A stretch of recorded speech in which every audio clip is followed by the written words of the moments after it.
नमस्कार दोस्तों, स्वागत है आपका हमारे चैनल स्टडी आईएएस पर। दोस्तों, ये हमारा विज़न आईएएस पीटी 365 का पॉलिटी का सीरीज चल रहा था। ये हमारा इस लेक्चर का 7वां लेक्चर है इस सीरीज का। तो आज हम डिस्कस करने वाले हैं निर्वाचन के बारे में, यानी कि पिछले एक साल से निर्वाचन के संबंध में, इलेक्शन के संबंध में क्या क्या करंट चेंजेस हुए हैं। तो चलिए देखते हैं अपना पहला टॉपिक क्या है, 5.1 यानी कि चुनावी बॉन्ड। तो सुर्खियों में क्या हो रहा है, तो देखिए, सूचना के अधिकार के तहत प्राप्त जानकारी में चुनावी बॉन्ड्स के संबंध में कुछ चौंकाने वाले तथ्य आए हैं। जैसे कि चुनावी बॉन्ड्स के माध्यम से अब तक एकत्रित किए गए 5,896 करोड़ रुपए में से 91% से अधिक 1 करोड़ मूल्य वर्ग वाले बॉन्ड से, कितने, 91% से अधिक। नेक्स्ट क्या है, तो नेक्स्ट है, चुनावी बॉन्ड्स के मूल्य के आधार पर यह प्रदर्शित होता है कि कुल 4 शहरों, यानी कि कौन कौन से, कुल 4 शहरों बम्बई, कोलकाता, नई दिल्ली और हैदराबाद में 83% बॉन्ड खरीदे गए हैं। ठीक है, और यह स्टॉक एक्सचेंजों पर व्यापार हेतु उपलब्ध नहीं है। देखिए, चुनावी बॉन्ड जो है स्टॉक एक्सचेंजों पर इससे ट्रेड नहीं किया जा सकता, तथा ऋणों हेतु भी संपार्श्विक के रूप में प्रयुक्त नहीं होता, यानी कि ऋण के लिए भी गारंटी के रूप में उपयोग नहीं किया जा सकता इसका यह केवल भौतिक स्वरूप में ही उपलब्ध है। तो देख लेते हैं इसके नेचर के बारे में। यहाँ देखिए, छोटा सा दिया हुआ है बना करके।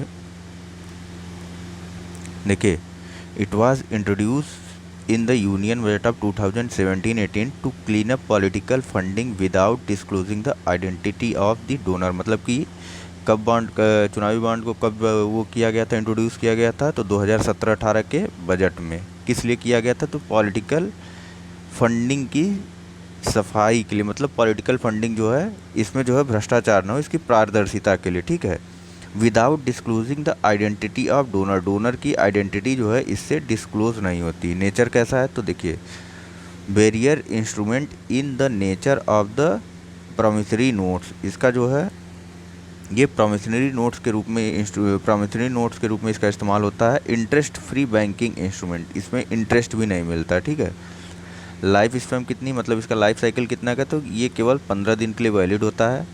ठीक, can be used for making donation only to the political parties registered under section 29A of the representation of the people act 1951। यानी कि जो है इसे केवल जो है उन्हीं पार्टियों के लिए डोनेशन के लिए इस्तेमाल किया जा सकता है जो कि रजिस्टर्ड हैं representation of the people act, मतलब जनप्रतिनिधित्व कानून 1951 के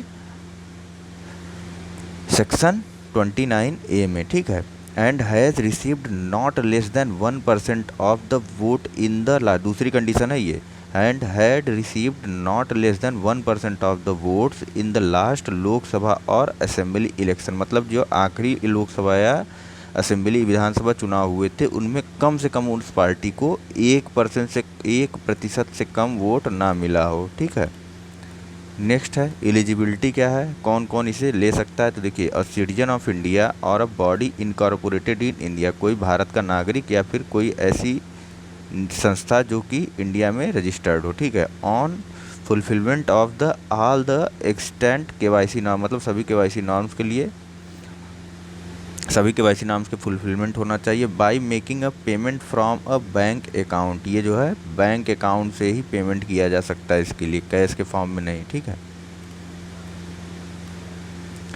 पीरियड ऑफ परचेज, मतलब कब कब इसे खरीदा जा सकता है, तो available for purchase for a period of 10 days each in the month of जनवरी,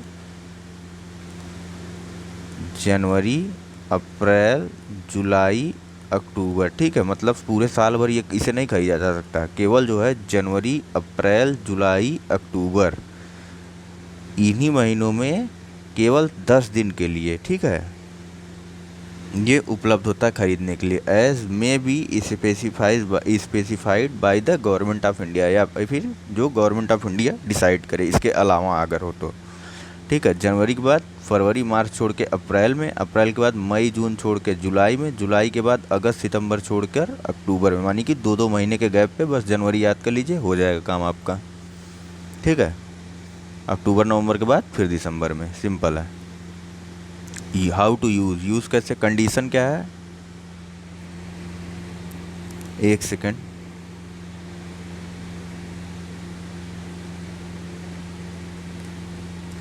हाँ तो देखिएगा, वो स्क्रीन थोड़ा सा हिल गई थी। तो देखिए कंडीशन क्या है, तो कंडीशन देखिए, सबसे पहले इसे लाइफ स्पैम इसका एक बार फिर से देख लीजिए, केवल 15 दिन के लिए इसकी लाइफ साइकिल होती है, ठीक है। और कौन कौन सी पार्टी के लिए यूज़ किया जा सकता है, तो उसी पार्टी के लिए जो जनप्रतिनिधि अधिनियम 1951 के सेक्शन 28(9) में रजिस्टर्ड है, और साथ ही साथ उसी पार्टी ने, उस पार्टी को पिछले लोकसभा या विधानसभा चुनाव में 1% से कम वोट नहीं मिला होना चाहिए। मतलब कम से कम 1% वोट तो भाई मिलना ही चाहिए।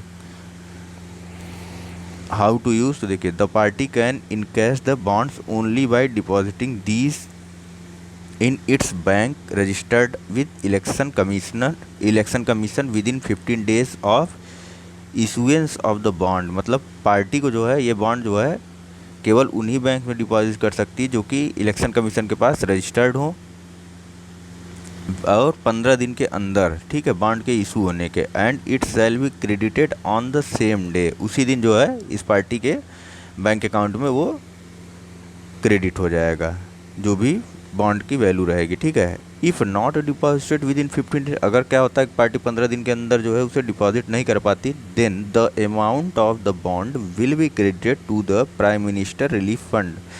तब फिर जो है जो भी अमाउंट रहेगा उस बॉन्ड का वो जो है प्राइम मिनिस्टर रिलीफ फंड में क्रेडिट हो जाएगा, ठीक है। और इश्यूड पर नेक्स्ट का वैल्यू कितने वैल्यू तक की खरीदी जा सकती है, तो देखिए 1000 के मल्टीपल में ये खरीदा जा सकता है, ठीक है। Available from the specific branch of only the state bank of India, किसी भी बैंक से नहीं, specific branches of only the state bank of India, state bank of India के केवल कुछ ही स्पेसिफिक बॉन्ड्स, स्पेसिफिक ब्रांच में ये मिल सकता है, ठीक है। ये क्या हो जा रहा है बार बार,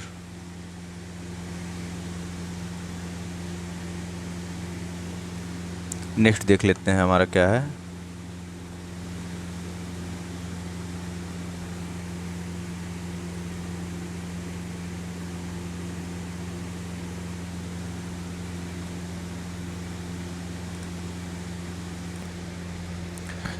तो नेक्स्ट है हमारा राष्ट्रीय दल का दर्जा, यानी कि नेशनल पार्टी स्टेटस के बारे में नेक्स्ट टॉपिक है हमारा। तो चर्चा में क्या है, तो देखिए हाल ही में भारत निर्वाचन आयोग ने नेशनल पीपुल्स पार्टी (NPP) को एक राष्ट्रीय दल के रूप में घोषित किया है। उल्लेखनीय है कि राष्ट्रीय दल का दर्जा प्राप्त करने वाला यह पूर्वोत्तर क्षेत्र का प्रथम राजनीतिक दल है, ठीक है।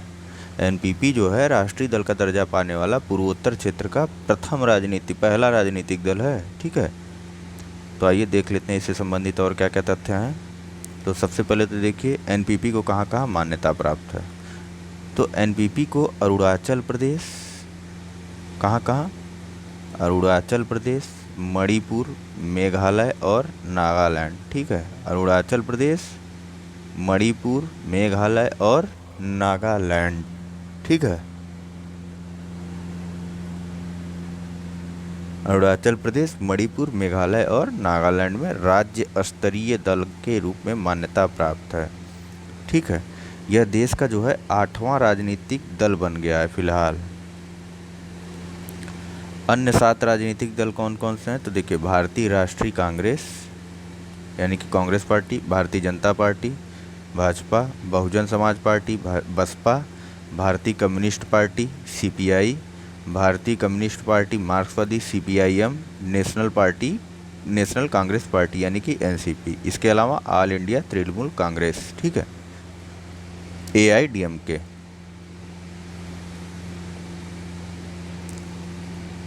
AIDMK नहीं, TMC,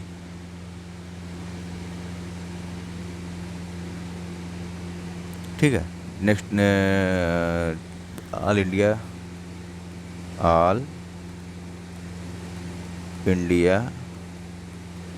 तृणमूल कांग्रेस, हाँ TMC, ठीक है। नेक्स्ट देख लेते हैं क्या है, तो निर्वाचन आयोग द्वारा किसी दल को राष्ट्रीय दल के रूप में मान्यता प्रदान की जाती है, किसके द्वारा मान्यता प्रदान की जाती है, निर्वाचन आयोग के द्वारा, ठीक है, राष्ट्रीय दल की मान्यता प्रदान की जाती है यदि वह निम्नलिखित अर्हताओं में से कम एक को पूरा करता है। और राष्ट्रीय दल का दर्जा प्राप्त करने के लिए कौन सी अर्हता पूरी करनी चाहिए, तो देख लेते हैं उसके लिए।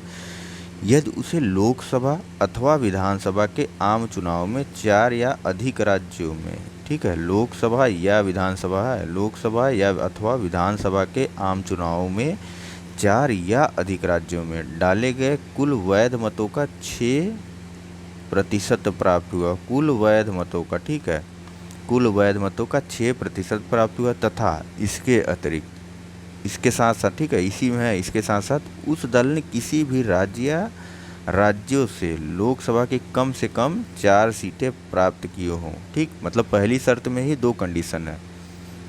पहली कंडीशन तो ये है कि 4 या अधिक राज्यों में कुल डाले गए वैध मतों का 6% प्राप्त हुआ हो, और दूसरी कंडीशन ये है कि उस दल ने किसी भी राज्य या राज्यों से लोकसभा की कम से कम 4 सीटें भी प्राप्त की हों, ठीक। यानी कि 6% प्लस 4 सीट्स, ठीक है।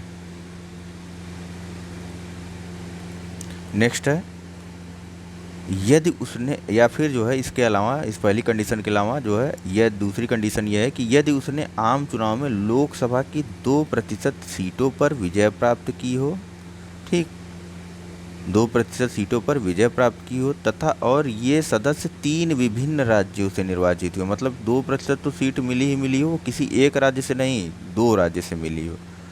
अथवा अगर ये कंडीशन भी नहीं पूरी हो पाती तो इसके अलावा लास्ट कंडीशन क्या है कि यदि किसी दल को कम से कम 4 राज्यों में राज्य स्तरीय दल के रूप में मान्यता प्राप्त हो। तो यहाँ पे जो लेटेस्ट में पार्टी बनी है नई हमारी एनपीपी, वो तीसरी कंडीशन फुलफिल करती है, ठीक है।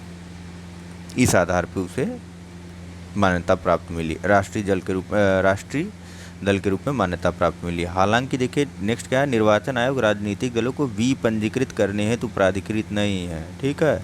निर्वाचन आयोग राजनीतिक दलों को सिर्फ पंजीकृत कर सकता है, विपंजीकृत नहीं कर सकता है, ठीक। आगे देखते हैं क्या है, आगे इससे संबंधित तथ्य, राष्ट्रीय दल होने के फ़ायदे क्या होते हैं आखिर। मतलब राष्ट्रीय दल तो बन गए, मतलब क्या बनता है उसका। देखिए, एक मान्यता प्राप्त राजनीतिक दल में 40 राष्ट्र स्टार प्रचारक और एक गैर मान्यता प्राप्त किंतु पंजीकृत राजनीतिक दल में 20 स्टार प्रचारक हो सकते हैं, ठीक। अगर कोई दल जो है राजनीतिक दल मान्यता प्राप्त है तो उसे 40 स्टार प्रचारक को यूज़ कर सकता है अपने चुनाव पार्टी में प्रचार के लिए। और अगर गैर मान्यता प्राप्त है लेकिन पंजीकृत है तो वो 20 स्टार प्रचारक उसके राजनीतिक चुनाव में हो सकते हैं। इसके अलावा निर्वाचन की अधिसूचना की तिथि से 1 सप्ताह के भीतर स्टार प्रचारकों की सूची जो है मुख्य निर्वाचन अधिकारी और निर्वाचन आयोग के पास संप्रेषित कर देनी चाहिए, ठीक है। यानी कि अधिसूचना जारी होने की तिथि के 1 सप्ताह के भीतर जो है स्टार प्रचारकों की सूची भेज देनी चाहिए मुख्य निर्वाचन अधिकारी के पास और निर्वाचन आयोग के पास। आगे क्या है, स्टार प्रचारकों के चुनाव प्रचार पर किए जाने वाले व्यय को प्रत्याशी के निर्वाचन व्यय में शामिल किए जाने से छूट प्राप्त होती है। ये देखिए इसका फ़ायदा स्टार प्रचारक होने ज़्यादा से ज़्यादा होने का, ठीक। इनके चुनाव प्रचार पर जो व्यय होता है वो प्रत्याशी के निर्वाचन व्यय में शामिल नहीं होता है, ठीक। नेक्स्ट क्या है, यदि कोई प्रत्याशी या उसका चुनावी एजेंट इसी रैली में किसी स्टार प्रचारक के साथ मंच साझा करता है तो स्टार प्रचारक के यात्रा व्यय के अतिरिक्त उस रैली का संपूर्ण व्यय प्रत्याशी के व्ययों में सम्मिलित किया जाता है, ठीक। आम चुनाव 2019 के कुछ महत्वपूर्ण आंकड़े हैं इसमें दिए हुए हैं, तो देख लेते हैं। तो कुल मतदान कितना हुआ था, ये हुआ था 67.11%, ठीक। इस लोकसभा चुनाव में इतिहास में सर्वाधिक कुल मतदान के रूप में दर्ज किया गया था, ठीक है। इसे जो है लोकसभा चुनाव के इतिहास में सर्वाधिक कुल मतदान के रूप में दर्ज किया गया। अभी तक 67.11% किसी भी चुनाव में मतदान नहीं हुआ है। नोटा देख लेते हैं। तो नोटा देखिए, आम चुनाव 2019 में यह कुल मतों का लगभग 1.4% था और वर्ष 2014 के लोकसभा चुनाव में यह कुल मतों का 1.08% था। मतलब जो है कम हुआ है। नेक्स्ट है महिला मतदाता इस लोकसभा चुनाव में कितनी थी, तो पुरुषों और महिलाओं के मतदान प्रतिशत में समता या पैरिटी क्रमशः 66.79% और 66.68% रही। ठीक है। महिला सांसद कितनी है, तो देखिए ये पहली बात तो लोकसभा कौन सी है, तो ये लोकसभा है 17वीं। ठीक, इस 17वीं लोकसभा में रिकॉर्ड महिला सांसद कितनी, 78 महिला सांसद निर्वाचित हुए, जो अब तक की सर्वाधिक संख्या है महिलाओं की। ठीक है, आगे देख लेते हैं। नेक्स्ट हमारा परिसीमन आयोग के बारे में है, ये क्यों चर्चा में रहा है, तो आइए देख लेते हैं। केंद्र सरकार द्वारा संघ शासित प्रदेश जम्मू एवं कश्मीर और साथ ही साथ असम, अरुणाचल प्रदेश, मणिपुर तथा नागालैंड राज्यों की विधानसभाओं व संसदीय निर्वाचन क्षेत्रों के परिसीमन के प्रयोजनार्थ परिसीमन आयोग का गठन किया गया है। किसके किसके लिए ये किया गया है, जम्मू और कश्मीर के लिए, इसके साथ असम, अरुणाचल प्रदेश, मणिपुर और नागालैंड, इन राज्यों की विधानसभाओं और संसदीय निर्वाचन क्षेत्रों दोनों के लिए। ठीक है, विधानसभाओं और संसदीय निर्वाचन क्षेत्रों के परिसीमन के प्रयोजनार्थ परिसीमन आयोग का गठन किया गया। किसके द्वारा, केंद्र सरकार के द्वारा। इससे संबंधित तथ्य देख लेते हैं। तो देखिए, परिसीमन आयोग द्वारा जम्मू और कश्मीर पुनर्गठन अधिनियम 2019 के प्रावधानों के अनुसार जम्मू कश्मीर परिसीमन वर्ष 2011 की जनगणना के आधार पर किया जाएगा। किस जनगणना के आधार पर, 2011 की जनगणना के आधार पर जम्मू और कश्मीर पुनर्गठन के प्रावधानों के अनुसार। ठीक है, जम्मू कश्मीर में। ठीक, तथा परिसीमन अधिनियम 2002 के प्रावधानों के अनुसार। ठीक है, परिसीमन अधिनियम 2002 के प्रावधानों के अनुसार असम, अरुणाचल प्रदेश, मणिपुर और नागालैंड राज्यों के निर्वाचन क्षेत्रों का परिसीमन किया जाएगा।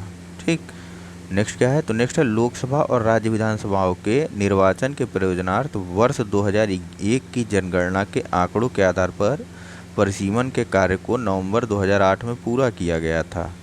हालांकि इस प्रक्रिया में अरुणाचल प्रदेश, असम, मणिपुर, नागालैंड में शांति एवं लोक व्यवस्था से संबंधित खतरे को संज्ञान लेते हुए स्थगित कर दिया गया था। ठीक है, मतलब 2001 की जनगणना के आधार पर सभी राज्यों और विधानसभाओं में एक बार परिसीमन का कार्य हो चुका है। कब, नवंबर 2008 में। ठीक है, लेकिन इन चारों राज्यों में किसमें अरुणाचल प्रदेश, असम, मणिपुर और नागालैंड में शांति एवं लोक व्यवस्था से संबंधित खतरों को संज्ञान में लेते हुए वहाँ परिसीमन स्थगित कर दिया गया था। ठीक है, इस आयोग की अध्यक्षता उच्चतम न्यायालय की पूर्व न्यायाधीश रंजना प्रकाश देसाई द्वारा की जाएगी। ठीक है, परिसीमन आयोग की अध्यक्षता।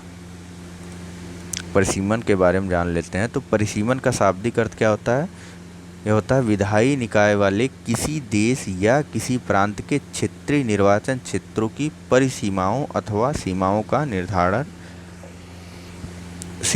निर्धारण करने के कार्य या प्रक्रिया से है। परिसीमन का शाब्दिक अर्थ किससे है, परिसीमन का शाब्दिक अर्थ है विधायी निकाय वाले किसी देश, मतलब ऐसे किसी देश जहाँ पे विधायी निकाय हो, या किसी प्रांत के क्षेत्रीय निर्वाचन क्षेत्रों की परिसीमाओं अथवा सीमाओं का निर्धारण करने की प्रक्रिया से। और संविधान के अनुच्छेद 82 के तहत संसद प्रत्येक जनगणना के उपरांत एक परिसीमन अधिनियम अधिनियमित करती है, जिसके तहत परिसीमन आयोग का गठन किया जाता है। किस अनुच्छेद के तहत, तो अनुच्छेद 82 के तहत। आगे है कि अनुच्छेद 170 के तहत, अनुच्छेद 170 के तहत। ठीक है, केंद्र संसद तो जो है 82 में, आर्टिकल 82 के तहत, और स्टेट गवर्नमेंट अनुच्छेद 170। ठीक है, राज्यों को भी प्रत्येक जनगणना के पश्चात परिसीमन अधिनियम के अनुसार प्रादेशिक निर्वाचन क्षेत्रों में विभाजित किया जाता है। ठीक, 82 के तहत देश को विभाजित किया जाता है और 170 के तहत किसको, राज्यों को प्रत्येक जनगणना के बाद। ठीक, परिसीमन आयोग का गठन किया जाता है। इसे तो विभाजित करने का मतलब निर्वाचन क्षेत्रों में विभाजित किया जाता है, ऐसा नहीं देश ही बांट दें आप लोग। चलिए आगे देखते हैं। आगे है कि भारत में ऐसे परिसीमन आयोग को अब तक कितनी बार गठित किया गया है? सिर्फ 4 बार। और जनगणना कितनी बार हुई है? चलिए बताइए आप लोग। देखिए, भारत में ऐसे परिसीमन आयोग को 4 बार गठित किया गया। कब कब? 1952 में, 1963 में, 1973 में और वर्ष 2002 में। ठीक, कब कब? 1952, 1963, 1973 और 2002। तो मतलब ऐसा है कि रेगुलर वे पे गठित किया जा रहा है? तो नहीं भैया, रेगुलर नहीं गठित किया जा रहा है। ठीक। नेक्स्ट है, परिसीमन आयोग को भारत के राष्ट्रपति द्वारा नियुक्त किया जाता है और यह भारत के निर्वाचन आयोग के सहयोग में कार्य करता है। ठीक है।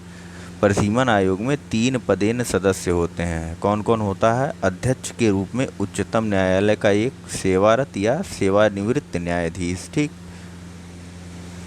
इसके अलावा मुख्य निर्वाचन आयुक्त अथवा मुख्य निर्वाचन आयुक्त द्वारा नामित निर्वाचन आयुक्त। फिर संबंधित राज्य का निर्वाचन आयुक्त, मतलब जिस राज्य में परिसीमन किया जा रहा है। इसके कार्य क्या क्या हैं? अब आया ना। देखिए, जानते आप सभी लोग होंगे, चलिए फिर भी रिवीजन तो चल ही रहा है। देखिए, सभी निर्वाचन क्षेत्रों की जनसंख्या को लगभग समरूप बनाने और जनसंख्या के समान खंड को, ठीक, सभी राज्यों के सभी निर्वाचन क्षेत्रों की जनसंख्या को लगभग समरूप बनाने, मतलब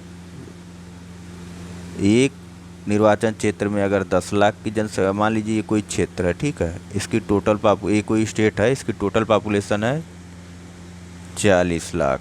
ठीक। तो इसमें जो है 4 निर्वाचन क्षेत्र बना दिया जाएगा। अगर 10-10 लाख की जनसंख्या में बनाना हो तो 1 2 3।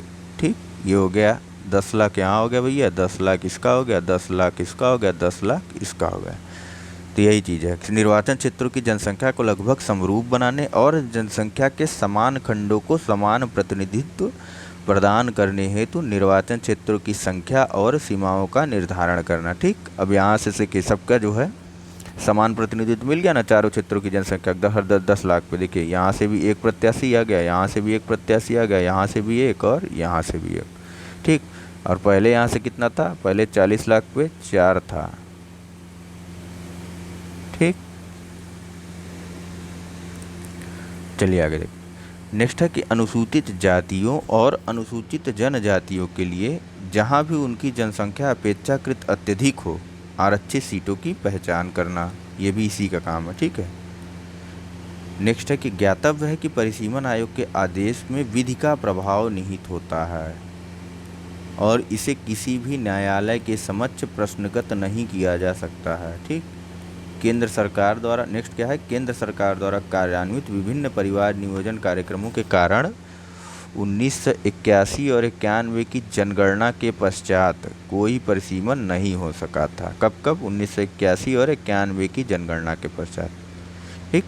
वर्ष 2002 में 84वें संविधान संशोधन के माध्यम से, बहुत इंपॉर्टेंट है, कई बार क्वेश्चन आया है, हो सकता है इस बार भी आ जाए क्योंकि अभी ये चर्चा में है। तो देखिए, वर्ष 2002 में 84वें संविधान संशोधन के माध्यम से वर्ष 2026 तक के लिए लोकसभा और राज्य विधानसभाओं की परिसीमन प्रक्रिया को रोक दिया गया था। ठीक। कब तक के लिए? तो 2026 तक के लिए। नेक्स्ट है ईवीएम के बारे में, इलेक्ट्रॉनिक वोटिंग मशीन जिसे कहते हैं हम लोग। तो देखिए, चर्चा में क्या हो रहा है, तो दिल्ली उच्च न्यायालय ने यह निर्णय दिया कि सूचना के अधिकार यानी कि आरटीआई एक्ट कानून के तहत इलेक्ट्रॉनिक वोटिंग मशीन किसी भी तरह की सूचना नहीं है, मतलब ईवीएम सूचना नहीं है। ठीक है।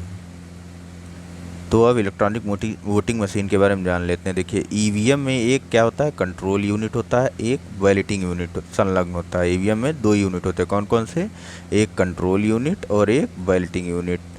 कंट्रोल यूनिट चुनाव आयोग द्वारा नियुक्त मतदान अधिकारी के पास और बैलेटिंग यूनिट मतदान कक्ष में होता है जहां मतदाता गुप्त रूप से मतदान करता है। ठीक, वहां पे रखी जाती है। ठीक। एक कंट्रोल यूनिट में लगी सिंगल एल्कलाइन बैटरी से संचालित होता है। ठीक है। एक कंट्रोल यूनिट जो है उसमें लगी सिंगल एल्कलाइन बैटरी से संचालित होता है। किस बैटरी से? एल्कलाइन बैटरी से। और उन क्षेत्रों में भी इसका प्रयोग किया जा सकता है जहां विद्युत नहीं है। इनका निर्माण कौन करता है? तो इनका निर्माण electronic corporation of India limited यानी कि ECIL और भारत इलेक्ट्रॉनिक लिमिटेड द्वारा किया जाता है। दो कंपनियां भारत में इसका निर्माण करती हैं। कौन कौन सी? ECIL electronic corporation of India limited और भारत इलेक्ट्रॉनिक्स लिमिटेड BEL द्वारा किया जाता है। ठीक है। नेक्स्ट है कि भारतीय चुनाव में EVM का इतिहास के बारे में, मतलब EVM कब से कब चालू हुआ। तो देखिए EVM का प्रथम प्रयोग तो 1982 के केरल विधानसभा उपचुनाव में ही कर लिया गया था। कब? 1982 में ही। कहाँ पर? केरल विधानसभा चुनाव के उपचुनाव में। ठीक है। लेकिन सुप्रीम कोर्ट ने, वर्ड टू वर्ड चलते हैं, देखिए उच्चतम न्यायालय ने, हालांकि उच्चतम न्यायालय ने जनप्रतिनिधि अधिनियम 1951 और चुनाव नियम 1961 के तहत EVM के प्रयोग की अनुमति नहीं होने के कारण इस चुनाव को रद्द घोषित कर दिया था। चुनाव तो हो गया था लेकिन सुप्रीम कोर्ट ने रद्द कर दिया। क्यों रद्द कर दिया? क्योंकि जनप्रतिनिधि अधिनियम 1951 और चुनाव नियम 1961 में EVM के प्रयोग का कोई प्रावधान ही नहीं था। तो अब बारी थी इनमें प्रावधान करने की। ठीक, देखते हैं नेक्स्ट क्या है। तो EVM के प्रयोग को अनुमति देने के लिए 1988 में, कब? 1988 में जनप्रतिनिधित्व अधिनियम 1951 को संशोधित कर दिया गया। ठीक। अब सर्वप्रथम संपूर्ण राज्य में इसका प्रयोग 1999 में गोवा विधानसभा चुनाव में हुआ। कहाँ पर? 1999 में गोवा विधानसभा चुनाव में किया गया था। और लोकसभा के लिए कब प्रयोग किया गया था इस EVM को प्रयोग? तो ये किया गया था, वर्ड टू वर्ड ही चलते हैं, लोकसभा के लिए EVM का सर्वप्रथम प्रयोग 2004 के लोकसभा चुनाव में किया गया था। ठीक, 1999 में गोवा चुनाव में इसका सबसे पहले प्रयोग किया गया। उसके बाद 2004 के लोकसभा चुनाव में इसका सबसे पहले प्रयोग किया गया। ठीक, 1988 में इसके लिए जनप्रतिनिधि अधिनियम 1951 को संशोधित कर दिया गया। लेकिन उपचुनाव के लिए 1982 में इसका प्रयोग केरल विधानसभा चुनाव में एक बार किया गया था, जिसे कि सुप्रीम कोर्ट ने रद्द कर दिया था। क्यों रद्द कर दिया था? क्योंकि इसके लिए जनप्रतिनिधि अधिनियम 1951 और चुनाव नियम 1961 में कोई प्रावधान ही नहीं था। ठीक, तो चलिए आगे देखते हैं क्या है हमारा। तो आगे है सुर्खियों में रही लोक प्रतिनिधित्व अधिनियम 1951 की धाराएं। आप भी जानते हैं आजकल ये काफ़ी चर्चा में चल रहा है। जनप्रतिनिधित्व अधिनियम जिसे बोलते हैं, लोक प्रतिनिधित्व अधिनियम जिसे बोलते हैं, या क्या बोलते हैं, representation of the people of act. ठीक, 1951। चलिए देखते हैं। तो धारा 8(1) चर्चा में रही थी काफ़ी ज़्यादा। कौन सी? अरे देखिए धारा ही मिट गई। धारा 8(1) यानी कि सेक्शन 8 सब क्लास 1 क्यों चर्चा में रही थी? इसमें प्रावधान क्या है? तो इसमें प्रावधान है कि भारतीय दंड संहिता और भ्रष्टाचार निवारण अधिनियम 1988। कब आया था भ्रष्टाचार निवारण अधिनियम? 1988 में। ठीक, आज के कुछ प्रावधानों के तहत दंडनीय अपराध के सिद्ध दोष व्यक्ति को चुनाव लड़ने से निरहरित घोषित किया जाएगा। किस सेक्शन से? तो सेक्शन 8 सब क्लास 1 से। इसके अलावा धारा 11 के बारे में यानी कि सेक्शन 11 के बारे में देख लेते हैं क्या है। तो यह देखिए, यह निरहरता की कालावधि को, यानी कि जब तक वो चुनाव नहीं लड़ सकता है व्यक्ति, उसकी कालावधि को कम करने या हटाने के संबंध में निर्वाचन आयोग को आवश्यक अधिकार प्रदान करता है। इसके अलावा धारा 126, ये काफ़ी ज़्यादा चर्चा में थी। सेक्शन 126, यह क्या प्रावधान करती है? तो यह किसी निर्वाचन क्षेत्र में मतदान के लिए तय किए गए अवधि से 48 घंटे पूर्व की अवधि के दौरान टेलीविज़न या किसी अन्य इसी प्रकार के उपकरण के माध्यम से किसी भी तरह के चुनाव सामग्री के प्रदर्शन को प्रतिबंधित करता है, यानी कि आचार संहिता हम लोग जिसे बोलते हैं। और एक धारा 29(a) सेक्शन 29(a) निर्वाचन आयोग द्वारा राजनीतिक दलों का पंजीकरण। कौन सा? अभी सबसे लेटेस्ट में राष्ट्रीय दल का गठन किया गया, बना है राज्य दल से, और किन आधारों पर बना है ज़रा रिकॉल कर लीजिएगा एक बार आप लोग। तो चलिए आगे चलते हैं अपने नेक्स्ट पॉइंट की तरफ। नेक्स्ट पॉइंट क्या है? तो नेक्स्ट पॉइंट है निर्वाचन आयोग की निर्वाचन आयोग द्वारा की गई कुछ पहले। कौन कौन सी पहले देखे भैया निर्वाचन आयोग ने की है? तो सबसे पहले तो राजनीतिक दल पंजीकरण ट्रैकिंग प्रबंधन प्रणाली, political parties registration tracking management system, PPRTMS। PPRTMS। तो पहला पॉइंट क्या है? पहला पॉइंट है कि भारत निर्वाचन आयोग ने राजनीतिक दल पंजीकरण ट्रैकिंग प्रबंधन प्रणाली PPRTMS का शुभारंभ किया है। इसे आवेदन की स्थिति की ट्रैकिंग को सुविधाजनक बनाने हेतु एक ऑनलाइन पोर्टल के माध्यम से कार्यान्वित किया जा रहा है। किस लिए? तो आवेदन की स्थिति की ट्रैकिंग को जानने के लिए, उसको सुविधाजनक बनाने के लिए। तो देख लेते हैं राजनीतिक दलों के पंजीकरण के बारे में। तो सबसे पहले तो है पहला पॉइंट, निर्वाचन आयोग निर्वाचनों के उद्देश्य से राजनीतिक दलों को पंजीकृत करता है और उन्हें उनके चुनावी प्रदर्शन के आधार पर राष्ट्रीय या राज्य स्तरीय दलों के रूप में मान्यता प्रदान करता है। किन किन दलों के रूप में? राष्ट्रीय या फिर राज्य स्तरीय दलों के रूप में। ठीक, इसके अलावा अन्य दल केवल पंजीकृत गैर मान्यता प्राप्त दलों के रूप में घोषित। इसके अलावा जो है अन्य दलों को केवल पंजीकृत गैर मान्यता प्राप्त दलों के रूप में घोषित किया जाता है। मतलब कोई दल ऐसा जो राष्ट्रीय भी नहीं है और राज्य स्तरीय भी नहीं है, तो उसे कौन सा दल बोला जाएगा? ऐसा नहीं, तो इसका मतलब ऐसा नहीं होता कि वो दल मान्यता प्राप्त ही नहीं है। ठीक है, मतलब उस दल को, वो दल रजिस्टर्ड ही नहीं है, ऐसा नहीं होता है। वो रजिस्टर होता है लेकिन गैर मान्यता प्राप्त दल के रूप में उसे घोषित किया, गैर मान्यता प्राप्त दल के रूप में वो रजिस्टर होता है। ठीक है, नेक्स्ट देख लेते हैं। नेक्स्ट क्या है? तो राजनीतिक दलों का पंजीकरण याद कर लीजिएगा इसे बहुत अच्छे से। किस अधिनियम में होता है? जनप्रतिनिधित्व अधिनियम 1951 के तहत राजनीतिक दलों का पंजीकरण होता है। सिर्फ इतना याद रखेंगे तो काफ़ी है। ये सेक्शन 29 है, 29 सब क्लास ए याद करने की उतनी ज़रूरत नहीं है। सिर्फ इतना कि जनप्रतिनिधित्व अधिनियम 1951 के अंडर ही राजनीतिक दलों का रजिस्ट्रेशन होता है। नेक्स्ट क्या पहल की गई है चुनाव आयोग के द्वारा या निर्वाचन आयोग के द्वारा?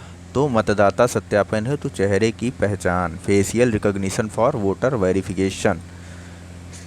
तो देखते हैं तेलंगाना राज्य निर्वाचन आयोग। ठीक, ये तेलंगाना राज्य निर्वाचन आयोग की पहल है। ठीक है, तेलंगाना राज्य निर्वाचन आयोग ने वास्तविक समय प्रमाणीकरण क्षमताओं का उपयोग करते हुए मतदान केंद्रों पर, ठीक है, मतदान केंद्रों पर मतदाता के सत्यापन हेतु फेशियल रिकॉग्निशन एप्लीकेशन का सफलतापूर्वक परीक्षण किया है। किसने? तेलंगाना राज्य निर्वाचन आयोग ने। ठीक है, दूसरा पॉइंट क्या है? फायदे क्या होंगे? तो यह किसी दूसरे के स्थान पर वोट डालने वाले, जिसे कि प्रॉक्सी वोटिंग बोलते हैं, के मामले को कम करने में सहायक है। ठीक, प्रॉक्सी वोटिंग किसे बोलते हैं? अगर हम किसी दूसरे के स्थान पर वोट डाल देते हैं तो उसे प्रॉक्सी वोटिंग बोलते हैं। ठीक, नेक्स्ट पॉइंट क्या है? तो कृत्रिम बुद्धिमत्ता, बिग डेटा और मशीन लर्निंग जैसी नवीनतम तकनीकों का प्रयोग करते हुए फेशियल रिकॉग्निशन एप्लीकेशन को किसके द्वारा? इस एप्लीकेशन को मोबाइल फ़ोन में अपलोड किया गया था। कहाँ अपलोड किया गया था? मोबाइल फ़ोन में अपलोड किया गया था तथा कोमपल्ली नगर पालिका में जो है शहरी स्थानीय निकाय निर्वाचनों के दौरान 10 मतदान केंद्रों पर इसका परीक्षण किया गया था। कहाँ पर? कोमपल्ली नगर पालिका में। ठीक, और सभी मतदान केंद्रों पर नहीं, सिर्फ 10 मतदान केंद्रों पर इसका परीक्षण किया गया था। कहाँ पे? कोमपल्ली नगर पालिका तेलंगाना में 10 मतदान केंद्रों पर। ठीक, और पहली बार इसका परीक्षण किया गया था। नेक्स्ट है डाक मतपत्र के बारे में, पोस्टल बैलेट जिसे बोलते हैं। तो देखिए क्या है पॉइंट पहला हमारा, तो दिल्ली विधानसभा चुनाव में दिव्यांग व्यक्तियों और 80 वर्ष से अधिक आयु के व्यक्तियों को डाक मतपत्र के माध्यम से मतदान करने की अनुमति दी गई थी, इसीलिए यह चर्चा में है। ठीक, नेक्स्ट पॉइंट क्या है, किसे किसे दी गई थी अनुमति? दिव्यांग व्यक्ति और 80 वर्ष से अधिक आयु के व्यक्तियों के लिए। ठीक, नेक्स्ट पॉइंट क्या है, डाक मतपत्र चुनाव मतदान का एक प्रकार है जिसके तहत इलेक्ट्रॉनिक रूप से प्रेषित डाक मतपत्र प्रणाली यानी कि को मतदाताओं को वितरित किया जाता है तथा डाक द्वारा ही इसे पुनः प्राप्त किया जाता है। ठीक, इलेक्ट्रॉनिक रूप से प्रेषित होती है ये। ठीक, प्रेषित यानी कि भेजी जाती है, लेकिन डाक द्वारा ही इसे प्राप्त किया जाता है। ठीक है, पोस्ट बाय पोस्ट। तो सेवारत मतदाताओं, नेक्स्ट पॉइंट क्या है, तो सेवारत मतदाताओं के लिए डाक मतपत्र या प्रॉक्सी मतदान के माध्यम से मतदान करने का विकल्प होता है और इसमें निम्नलिखित सदस्य सम्मिलित होते हैं। कौन कौन से सम्मिलित होते हैं, तो केंद्रीय सशस्त्र बलों को मिलता है, सर्विस वोटर माना जाता है किसे किसे, केंद्रीय सशस्त्र बलों को, उन बलों के सदस्य जिन पर सेना अधिनियम 1950 के प्रावधान लागू होते हैं, और किसी राज्य के सशस्त्र पुलिस बल के सदस्यों और उस राज्य के बाहर सेवारत सदस्य। नेक्स्ट, वे व्यक्ति जो भारत के बाहर किसी अन्य क्षेत्र में भारत सरकार द्वारा नियोजित हैं, कोई भी नहीं, केवल वही व्यक्ति जो भारत से बाहर हैं और किसी अन्य क्षेत्र में भारत सरकार द्वारा ही नियोजित है, न कि प्राइवेट कंपनीज के द्वारा। ठीक है, लास्ट पॉइंट क्या है इसका, तो जनप्रतिनिधित्व अधिनियम 1951 की धारा 62 के अंतर्गत कैदियों को मतदान की अनुमति नहीं है। किसे मतदान की अनुमति नहीं है, तो कैदियों को। लेकिन निवारक निरोध के तहत गिरफ्तार किया गया व्यक्ति डाक मतपत्र के माध्यम से मतदान कर सकता है। ठीक है, नेक्स्ट हमारा टॉपिक क्या है, नेक्स्ट है हमारा विश्व निर्वाचन निकाय संघ यानी कि association of world election bodies,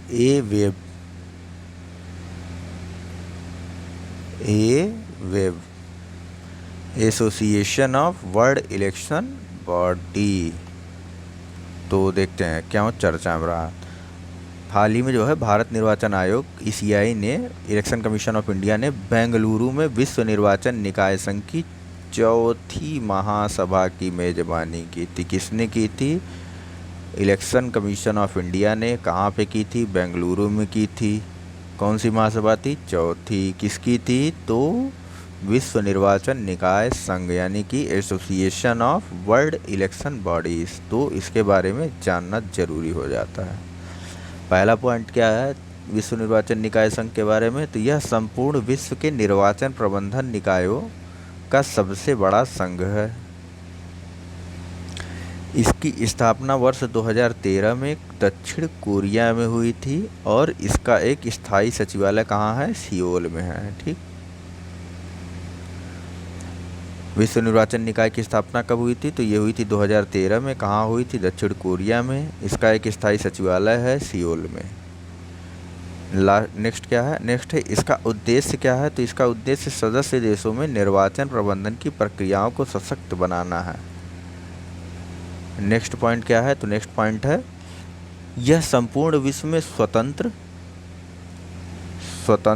निष्पक्ष, पारदर्शी और भागीदारीपूर्ण चुनाव आयोजित करवाने तथा सतत लोकतंत्र स्थापित करने के लिए दक्षता और प्रभावशीलता को बढ़ावा देता है। बढ़ाता नहीं है, बढ़ावा देता है। ठीक है, नेक्स्ट क्या है, तो यह विभिन्न निर्वाचन प्रबंधन प्रथाओं का अध्ययन करने और इलेक्शन मैनेजमेंट बॉडीज़ के अन्य मतलब निर्वाचन प्रबंधन निकायों के अन्य सदस्यों के साथ अनुभव साझा का मतलब ये उन निर्वाचनों की पहले पढ़ लेते हैं। ठीक है, यह विभिन्न निर्वाचन प्रबंधन प्रथाओं का अध्ययन करने और EMBs के अन्य सदस्यों के साथ अनुभव साझा करने के लिए विभिन्न देशों में निर्वाचन आगंतुक और पर्यवेक्षण कार्यक्रम का आयोजन करता है। ठीक, मतलब जो भी जितने भी निर्वाचन प्रबंधन निकाय इसके अंदर होते हैं उनसे एक दूसरे का निर्वाचन संबंधी उनके देशों में क्या प्रक्रिया है, कैसी प्रक्रिया है, किस तरीके की कमियां आ रही, उन सबको शेयर करने के लिए, एक दूसरे से बांटने के लिए अलग अलग देशों में निर्वाचन आगंतुक और पर्यवेक्षण कार्यक्रम का आयोजन करता है। ठीक है, लास्ट है इस टॉपिक का क्या है और हमारे आज के लेक्चर का भी ये लास्ट पॉइंट है। ठीक है, यह है कि वेब यानी कि association of world election bodies का सचिवालय, association of world election bodies सचिवालय ईएमबीज़ की यानी कि इलेक्शन मैनेजमेंट बॉडीज़ के सदस्यों व अधिकारियों के लिए निर्वाचन प्रबंधन क्षमता निर्माण कार्यक्रम का भी आयोजन करता है। किसका? निर्वाचन प्रबंधन क्षमता निर्माण कार्यक्रम का भी आयोजन करता है। तो दोस्तों इसी के साथ हमारा आज का टॉपिक समाप्त होता है। आप हमारे चैनल को सब्सक्राइब कीजिए और इसे अपने दोस्तों और मित्रों के साथ शेयर भी कीजिए। Thank you very much for discussion.